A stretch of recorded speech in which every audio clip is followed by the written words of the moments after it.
Have you ever been in a conversation and you're searching for just the right word, but it's just out of reach? Well, you're in the right place. This isn't about memorizing a boring vocabulary list. Think of this as a serious upgrade to your communication toolkit. We're talking 6 powerful words that are going to make your ideas sharper, your descriptions more vivid, and, let's be honest, they'll make you sound a whole lot smarter. So here's the game plan. First, we're going to tackle words for describing some, let's say, difficult people. Then we'll dive into more abstract qualities. After that, we've got one powerful action word you're gonna love. And finally, we'll do a quick fire round to make sure all these words really stick. All right, first up, let's arm ourselves with the right words for those challenging personalities. You know who I'm talking about. We've all met them, and sometimes just having the perfect word to describe the situation is half the battle. Okay, our first word is parsimonious. Now, this goes way, way beyond just being cheap. This describes someone who is almost painfully unwilling to part with their money or their resources. It's a fantastic, slightly more formal word you can use instead of just saying stingy. And see, that example just says it all, doesn't it? This isn't someone who's just clipping coupons to save a few bucks. This is a level of stinginess that's so extreme, it actually causes problems, like shivering in your own home. That's what being parsimonious is all about. Next, we have querulous. Oh, you know this person. Someone who finds fault in absolutely everything, and they're not quiet about it. It's that constant, whining, petulant kind of complaining. This word just captures that feeling perfectly. We have all seen this in action, right? It's that mood of just permanent dissatisfaction, where nothing is ever good enough. Thinking about a child who's unhappy with every single toy makes it instantly click. That is the soul of being querulous. So let's make sure we keep these two straight. It's actually pretty simple. Parsimonious is all about money and resources, hoarding them. Querulous, on the other hand, is all about a person's mood and their constant state of dissatisfaction.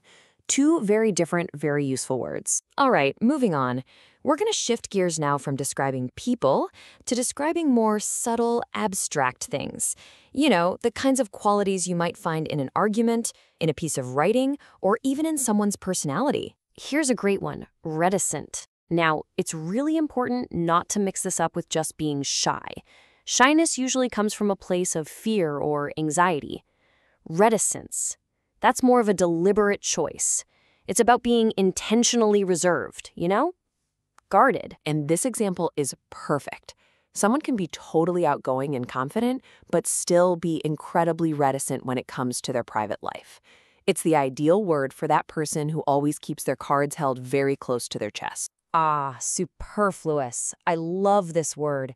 It is the perfect, intelligent way to call out anything that's just extra. You know? Redundant.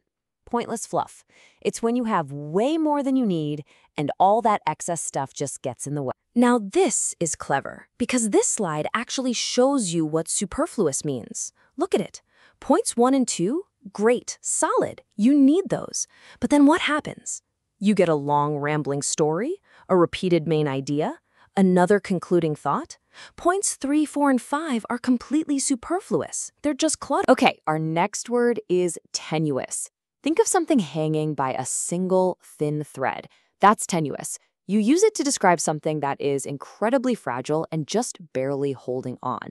It could be a physical grip, a weak argument, or a flimsy connection between two ideas. Wow. Just listen to that phrase, a tenuous grasp on reality.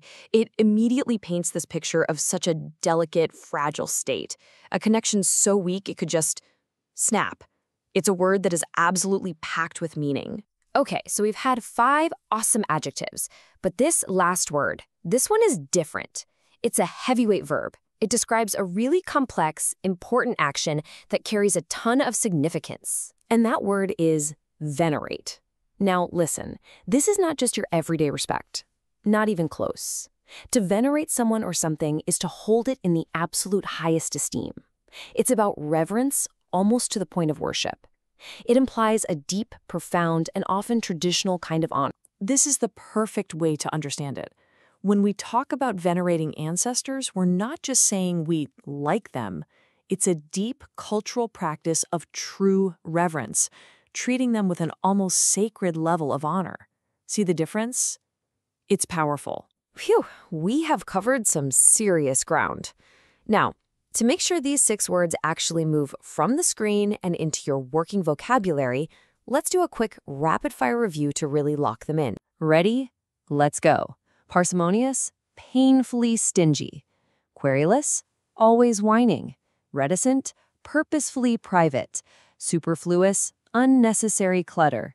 Tenuous, weak and fragile. And finally, venerate, to respect on the deepest level. You got it. So there you have it. 6 fantastic words to make your communication sharper, more precise, and more powerful.